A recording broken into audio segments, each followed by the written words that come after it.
Olivier? Tu peux pas. Shabbat Shalom. Shabbat Shalom, mon chéri.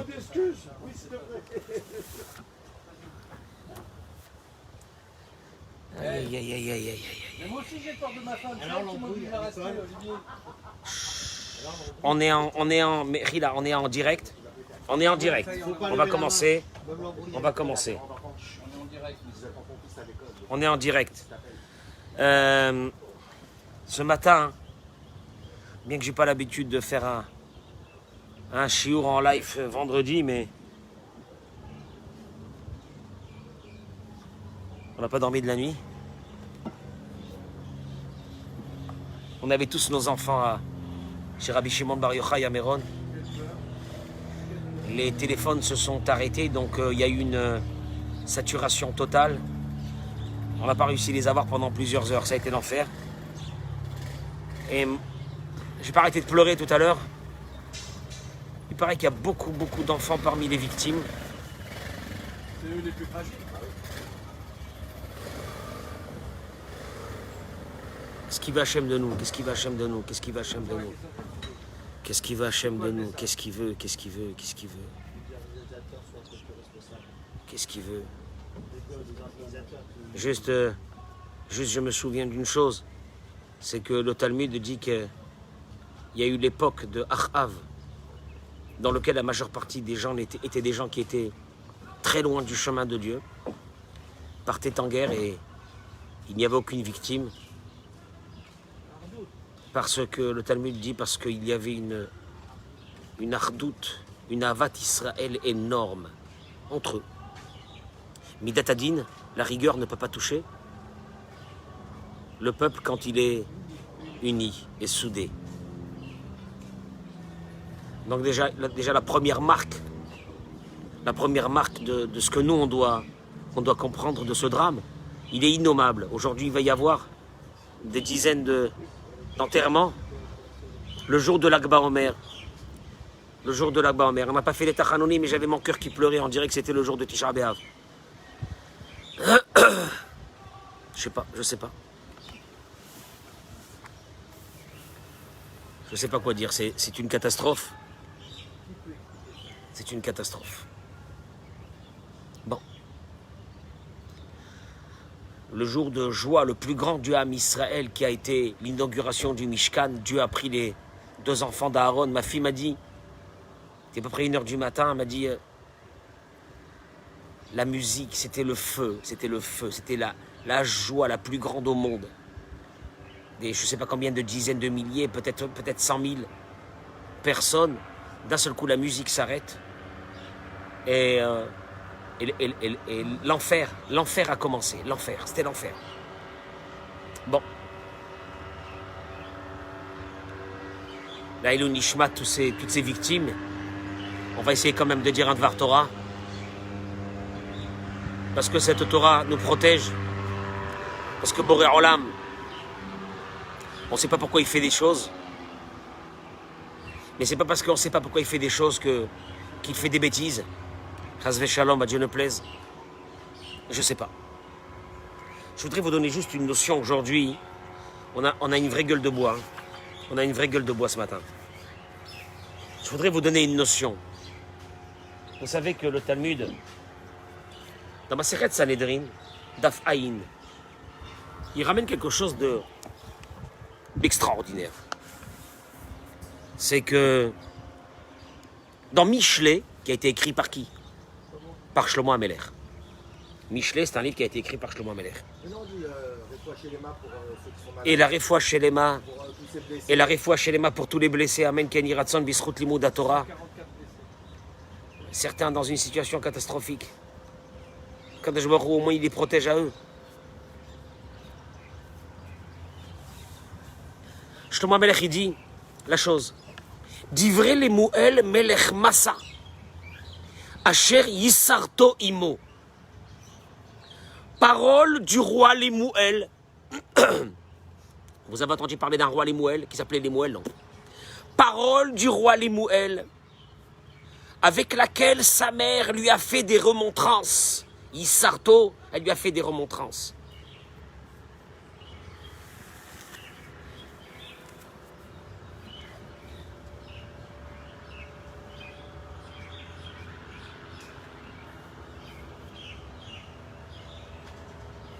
Rashi ramène que les Mouel, c'est Shlomo Amelech. Un de ses noms. Les Mouel. Il ramène ici, Mechila, juste une chose.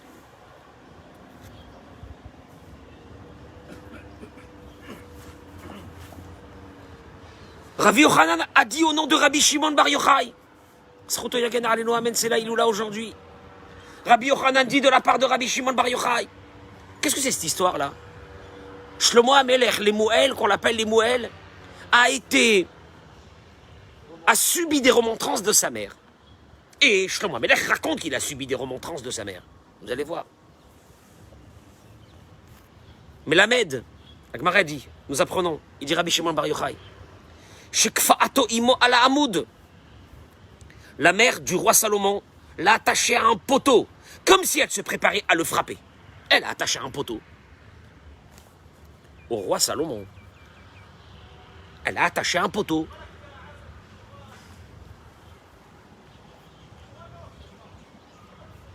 Il ramène ici, d'après notre Gemara, ce chapitre de Proverbes rapporte comment la mère du roi Salomon, Bathsheba, l'a réprimandée pour s'être livrée à de grands festins et autres plaisirs mondains. Grande richesse. À un moment donné, le roi Shlomo, il a commencé à vivre un peu dans des fêtes. Des festins, des festins, des festins, des festins.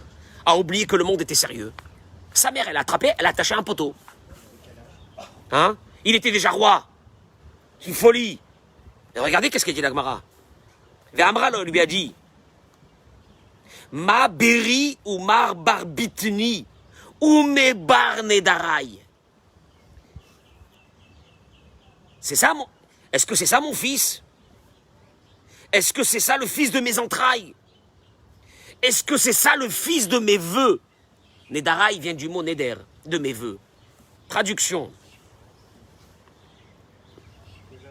La Gemara dit, ma béri, est-ce que c'est ça mon fils? Elle lui a dit, pourquoi agis-tu d'une manière qui va t'étiqueter comme mon fils et pas comme le fils de ton père? En d'autres mots, elle est en train de lui dire, tu te conduis mal? Tu sais ce que les gens ils vont dire? Ils vont dire, c'est à cause de sa mère qu'il est comme ça. Pourquoi elle lui dit ça? Et pourquoi ils vont pas accuser son père? C'était qui son père? David Amelech alav shalom, c'est lui qui a écrit le Teilim. Hakol yodrim she'avicha yireh shamayim haya. Tout le monde sait que ton père est un grand tzaddik. Arshav yomru, maintenant ils diront, imogar malo. C'est sa mère qui lui a causé. Apparemment, sa mère est une femme légère. Eh bien, le fils est léger. Le reproche de Bathsheba à son fils David sont les suivants. Il explique ici. Tout le monde sait que le roi David, ton père, était un homme qui craignait Dieu. Maintenant que les gens te voient, c'est le Rashi, te livrer à des plaisirs futiles, ils supposeront que tu as hérité cette mauvaise tendance de moi. Et ils diront avec dédain que tu tiens de ta mère Bathsheba, que ça vient de ta mère Bathsheba, et que non, ça vient pas de ton père, le roi David. Donc elle lui dit, viens ici, viens, tu vas voir ce que je vais te faire moi. Moi, je vais te montrer moi. Tu veux que les gens parlent et disent que ça provient de moi?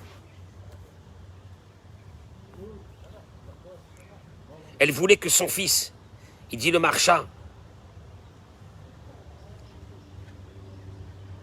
pardon, juste après, elle continue, elle lui dit,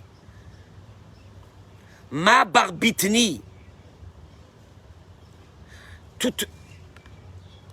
c'est celui-là le fils de mes entrailles, tout ce que j'ai prié pour que tu deviennes quelqu'un de bien pendant toute ma grossesse. Ma barnedarai, est-ce que c'est ça les vœux que j'ai faits? C'est quoi les vœux? Elle lui dit, toutes les femmes de ton père, parce que David Amelech, il avait plusieurs femmes, ont prié, ont fait des vœux pour avoir un fils qui deviendra le successeur, le roi d'Israël. Vani nadarti va amarti. Et moi, mon vœu que j'ai fait était Yehezariz, Yeli ben Zariz, ou Memoulé Batora Vehagoun, que j'ai un fils, voilà mon vœu que je faisais tout le temps, que j'ai un fils qui soit rempli de Torah et apte à la prophétie.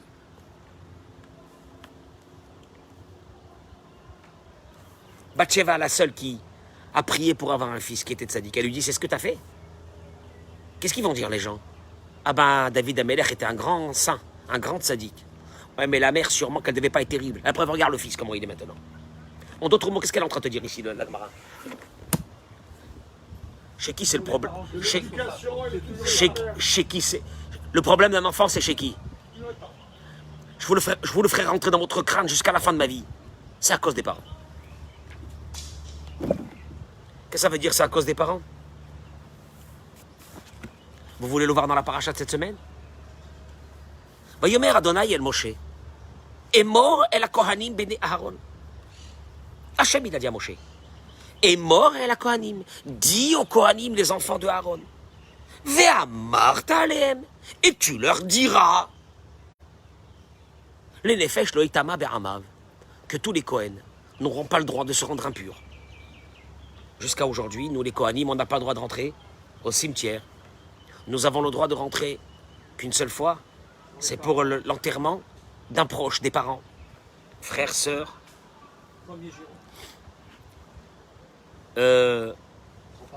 Femmes, non. Non. Femmes.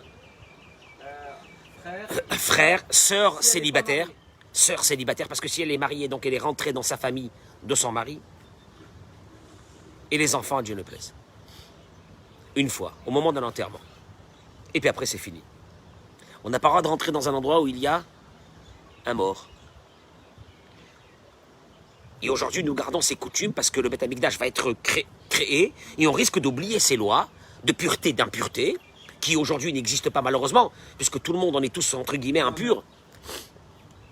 Car pour devenir pur, il fallait qu'on nous mette dessus de la cendre, de la vache rousse, etc. Et mort ve'amarta. Dis-leur, et encore une autre fois, tu leur diras, ve'amarta alehem, et encore une autre fois, tu leur diras. Qu'est-ce que ça veut dire ça? La Gemara a dit, et mort ve'amarta. 2 fois le mot dis-leur, qu'est-ce qu'il y a? Ben, dans toutes les mitzvot de la Torah, c'est important. Mais c'est jamais marqué, et mort, et d'ailleurs la paracha, elle s'appelle comment? Et mort. Et mort, dis-leur, ve'amarta alehem, et tu leur diras. Pourquoi faire 2 fois? Les Hazir, Rashi ramène les paroles du Talmud. Les Hazir Gedolim ala Ketanim.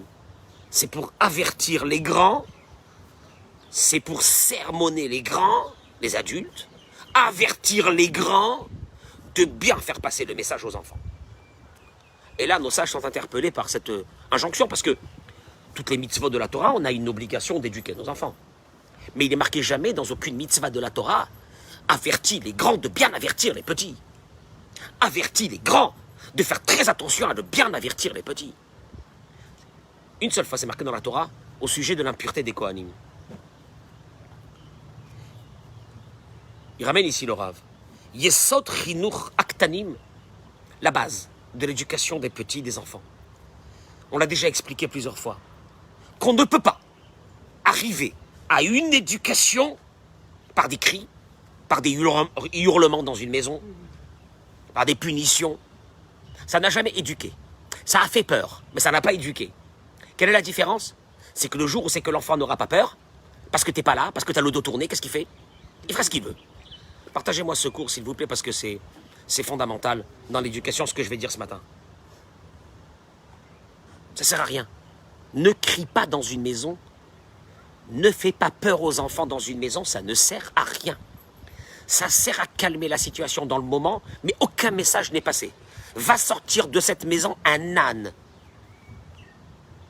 Alors c'est quoi l'éducation? Et il ramène, il dit Idugma Ishit. Comment dit Dougma Ishit, Eric? Un modèle personnel. C'est ce que toi, adulte dans la maison, par ta présence, c'est seulement par ça et par ta conduite qu'une éducation passera aux enfants. On n'a pas trouvé jusqu'à aujourd'hui, en 2021, un autre modèle d'éducation. Ta façon de te conduire à toi, adulte, dans la maison, va faire que ton fils fera la même chose. En d'autres mots, si ton fils a un problème, c'est que toi, tu as un problème. J'en démords pas de ce que je dis, hein. Et je mets au défi quelqu'un de venir me dire que ce que je viens de dire maintenant n'est pas vrai. J'ai 25 ans au compteur d'éducation. 25 ans. Avec pas le GAN, hein, pas les bébés. 25 ans avec de la 6e à la terminale. C'est-à-dire de l'évolution d'un enfant mignon, mimi, à un malade mental, adolescence, et à un retour vers la terminale, enfin un corps avec un visage un peu plus humain. Voilà, on va dire comme ça. En vrai, je les ai tous adoptés comme mes enfants.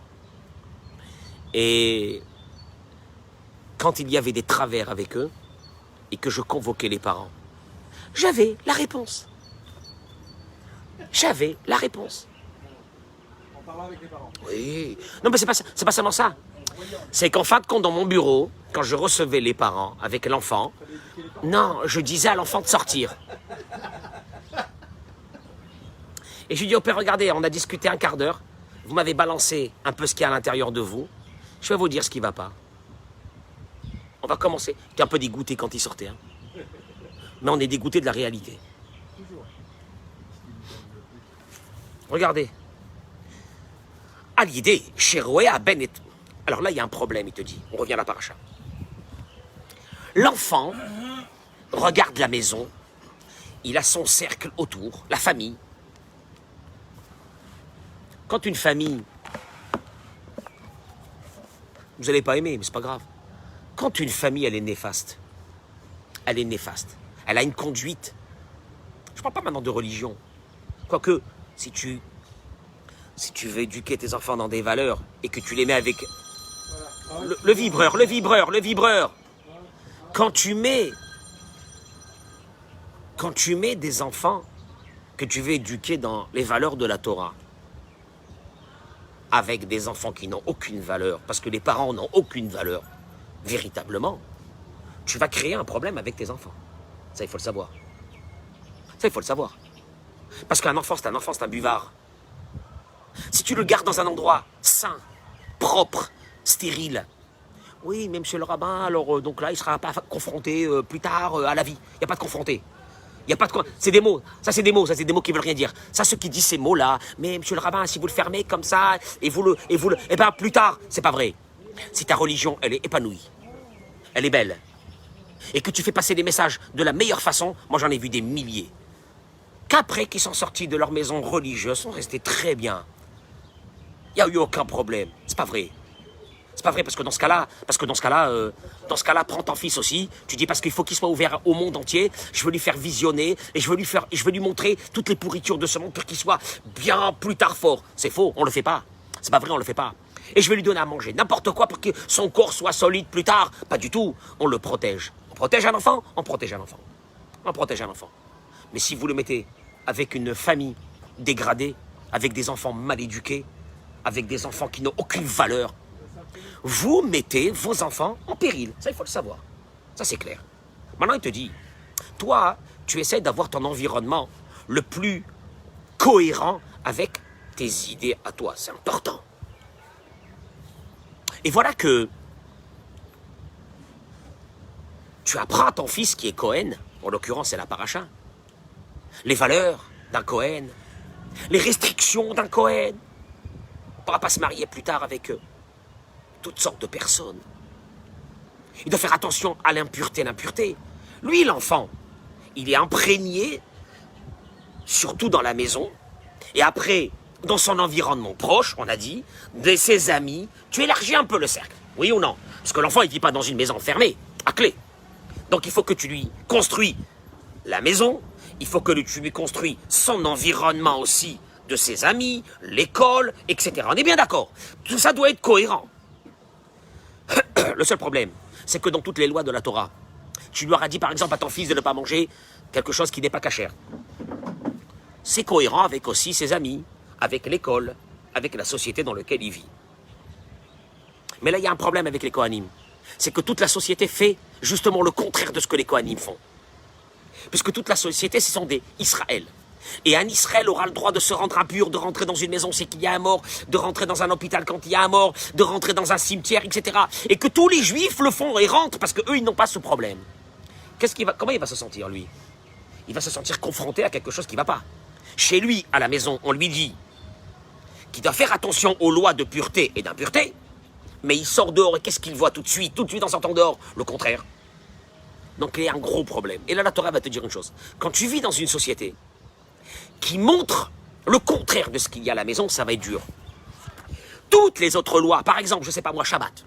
Il va vivre dans une ville, dans un quartier où on fait Shabbat. Ton fils, oui ou non? Donc il sort, il va à la synagogue, tout le monde fait Shabbat, ses copains ils font Shabbat, etc. Donc ça rejoint l'idée d'éducation qu'il a reçue à la maison.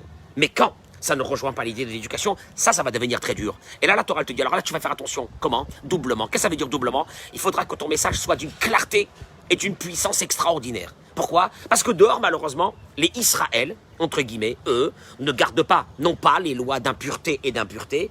Et ton fils, le petit Cohen, va se poser une question, je ne comprends pas. Chez moi, à la maison, on me dit qu'il y a des lois de pureté et d'impureté. Et à l'extérieur, qu'est-ce qu'il y a? Eh bien, il n'y a pas. Il n'y a pas. Même le rabbin, il est rentré au cimetière. Même l'autre, il est rentré au cimetière. Pourquoi moi, je ne peux pas rentrer au cimetière? En d'autres mots, qu'est-ce que la Torah est venue nous donner comme message? Tu habites dans une ville où il n'y a rien. Tu habites dans un quartier où il n'y a rien. Tu habites dans un quartier où comment dirais-je, où le message est contre celui que tu donnes à tes enfants dans la maison. Il faudra qu'à l'intérieur de la maison, le message soit d'une... En deux mots. Aujourd'hui, je peux vous dire une chose. On ne peut plus se permettre d'avoir une éducation light. Il y a 30 ans, 40 ans, le monde, il n'y avait rien dehors, il n'y avait rien. C'était calme, c'était paisible. Il n'y avait pas Internet, il n'y avait pas les médias, il n'y avait rien. Même une éducation qu'on a reçue chez nos parents, traditionnalistes, ça a suffi. Aujourd'hui, c'est fini tout ça.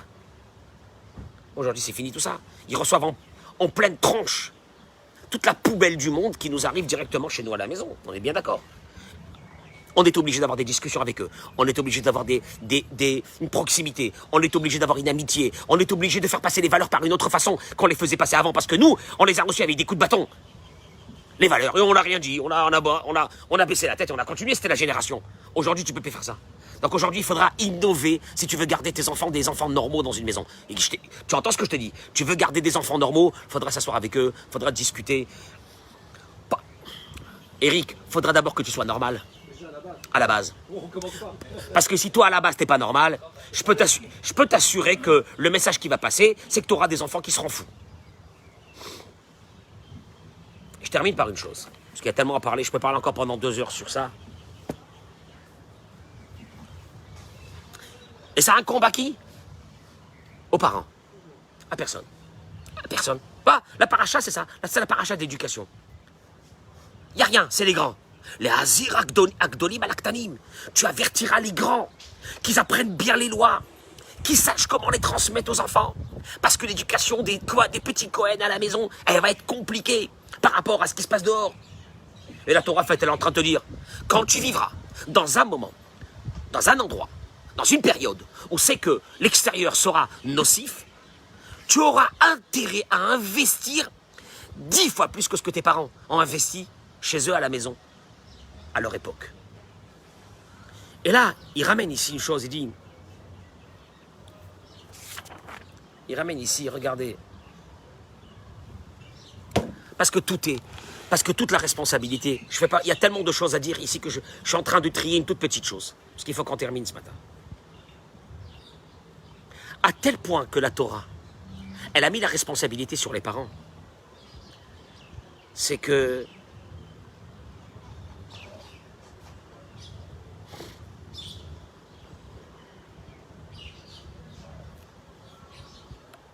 la Torah n'a pas marqué ni la date, ni le lieu, ni le moment, ni l'enterrement du décès de Rivka. Avraham Avinu, quand il est décédé, c'est marqué que est venu Ishmaël et Yitzhak, et il l'a enterré. Yaakov, on connaît le fameux enterrement de Yaakov quand on l'a ramené d'Égypte. Rivka, rien. Et là, le Midrash, il ramène une chose qui est terrible. Le Midrash, il dit, Tanchuma, Taf Tzadik Aleph. Il dit le Midrash, Atamotsek Shemeta Rivka, Amrin Mani Pukama. Quand elle est décédée, Rivka, il demande des Midrash, qui c'est qui s'est occupé d'elle pour l'enterrer? On ne sait pas, on n'a rien entendu. Hein. Rien n'est marqué dans la Torah. Ouvrez le Sefer Torah, il n'y a rien. Avrahamet, Yoshev, Yitzhak Yoshev, Babait ve'einav keot. Avraham était déjà décédé. Yitzhak était à ce moment-là, le mari de Rivka était aveugle. Yaakov n'était pas là. Il était où? À Haran. Chez Lavan. À Padan Aram, pardon. Yipok esav rishi akama ve'yamrun. Braïta litin bazia deha kedin yankin. Les gens de la maison de Yitzhak, ils ont dit, il avait des employés, il avait des intendants. Ils ont dit, s'il n'y a personne, qui c'est qui va sortir? C'est Esav. C'est le seul fils qui reste à Rivka ici. Et au moment où c'est que le cercueil va passer, les gens vont maudire Rivka, qu'elle a mis au monde. C'est hard. Un enfant pareil, ils ont fait sortir son cercueil en plein milieu de la nuit, il l'a enterré, seul. Tu entends des mots de la Torah comme ça, tu fermes ta tête. Qu'est-ce que la Torah est en train de te dire ici? Il n'y a rien à faire, hein? Il n'y a rien à faire. On a tout essayé pour faire passer que nous, on n'a pas, que les failles de nos enfants ne viennent pas de nous, mais qui viennent de notre belle-mère. Et comme mon beau-père, comme l'autre. Les parents. Réflexion pour ce Shabbat. Comment vous allez faire ce Shabbat? Comment vous allez vous conduire dans votre maison? La responsabilité que vous avez sur les épaules, elle n'est pas seulement de vos enfants. Parce que si vos enfants sortent tordus, vos petits-enfants sortiront tordus jusqu'à la fin des temps. Et c'est toi le responsable. Le responsable de quoi? De ne pas avoir brisé la chaîne. Et de ne pas avoir changé. Parce que toi, tu peux dire aussi, mais moi, si moi je suis tordu, c'est parce que mes parents sont tordus. Donc la responsabilité incombe à mes parents. Non. On te donne la béchira, tu as le libre arbitre de changer. Et de briser ce cercle. Et de commencer une nouvelle vie. Et de t'occuper des millions de personnes qui vont sortir de toi, de toutes les générations qui vont sortir de toi. Et moi, t'es fou, quoi. Et toi, tu penses où tu vas passer ce Shabbat? Qu'est-ce que tu vas faire? Comment tu vas kiffer? T'as pas la responsabilité des enfants? Moi, je crois que c'est la première chose qu'on va... Et l'unique chose qu'on va demander à la personne après 120 ans. Qu'est-ce que t'as fait ta vie? Qu'est-ce que t'as fait tes enfants? Là, tu comprendras que la question n'est pas comment tu les as nourris. Ou est-ce que tu leur as laissé un patrimoine? Dans la Torah, il n'y a aucune obligation de laisser de patrimoine. Tu peux laisser à ton fils un euro symbolique. Et tu fais un trou à l'intérieur pour qu'il en fait un petit pendentif. Il n'y a rien marqué dans la Torah. Rien. Non mais rien. Non mais il faut les aider, les pauvres. Ah non, tu veux aider ton fils, il y a mieux que ça. Tu vas d'abord changer ta tête. Tu vas devenir quelqu'un de normal, d'équilibré, de bien, toi et ton épouse. Et vous allez me faire une maison normale. Et vous allez me donner des valeurs normaux, belles valeurs d'amour, d'amitié, de sympathie, de gentillesse, de politesse. D'avoir un bon œil sur les autres. De supporter la douleur des autres. D'avoir de l'amour dans le cœur. D'être droit dans le hémet. Tu n'as rien besoin de laisser à tes enfants, pas plus que ça. Pas plus que ça. Tu entends ce que Dieu va te demander? C'est tout. Il ne va pas te demander, mais je travaillais jusqu'à 22 heures. Ce qu'il fallait que j'assure l'avenir. Avenir de quoi? Du corps de tes enfants? C'est un avenir, un corps. Un corps, c'est un avenir. T'as vu ces zombies qui traversent là ici? C'est des corps. C'est des avenirs, ça. C'est ça le message de Dieu. C'est ça l'avenir de Dieu. Non, jamais. C'est ça qui est extraordinaire. C'est marqué dans le Zohar qu'un père et une mère qui changent eux-mêmes, ça influe sur l'âme parce qu'ils ont une connexion avec l'âme de leurs enfants et ça influe sur l'âme, ça influe sur l'âme de leurs enfants et les enfants changent. Même s'ils sont à distance. C'est fabuleux. C'est fabuleux l'impact que nous avons sur nos enfants. Alors la fin de l'histoire de Shlomo Amelach. Shlomo Amelach lui-même il raconte que sa mère un jour elle a fracassé. Elle lui a dit viens ici. Elle a attaché Elle dit, t'as pas honte, tu me fais la honte. Pourquoi la honte? Maman, c'est pas toi, c'est moi qui fais. Mais c'est moi qui fais. Non, non, non, non, non. Attachons-nous d'abord. Attachons-nous d'abord. Non, pas les enfants, pas les enfants. Pas les enfants. Attachons-nous d'abord à nous-mêmes. Mais une chose est sûre, c'est pas que tu es responsable, tu es archi-responsable. Et la Torah, elle te laisse pas une porte d'échappatoire pour te dire, ah, c'est pas ma responsabilité. C'est ta responsabilité la plus totale. Je vais pas rentrer parce qu'il y a encore d'autres histoires dans la paracha, peut-être qu'Éric, tu évoqueras celle de ce juif qui a, malheureusement, dans la paracha de cette semaine, qui va, entre guillemets, blasphémer le nom de Dieu. Et on va tout de suite rappeler qui? Et sa mère et son père. Son père était un Égyptien et sa mère. Enfin, toute la paracha.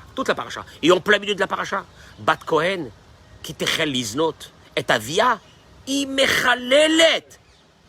Rachid dit, qu'est-ce qu'on dit sur une fille Cohen qui malheureusement a mal tourné? On disait sur son père, maudit soit ce père qui a mis au monde cette fille. Maudit soit ce... Toute la paracha de cette semaine, c'est la paracha de l'éducation. Et dans toute la paracha de l'éducation, la Torah est cohérente. Une seule chose, les parents. Rien d'autre. En vous souhaitant Shabbat Shalom. Que Kadosh Baruch Hu ait pitié. Que Kadosh Baruch Hu ait pitié du Ham Israël. Amen. Kenny Ratson.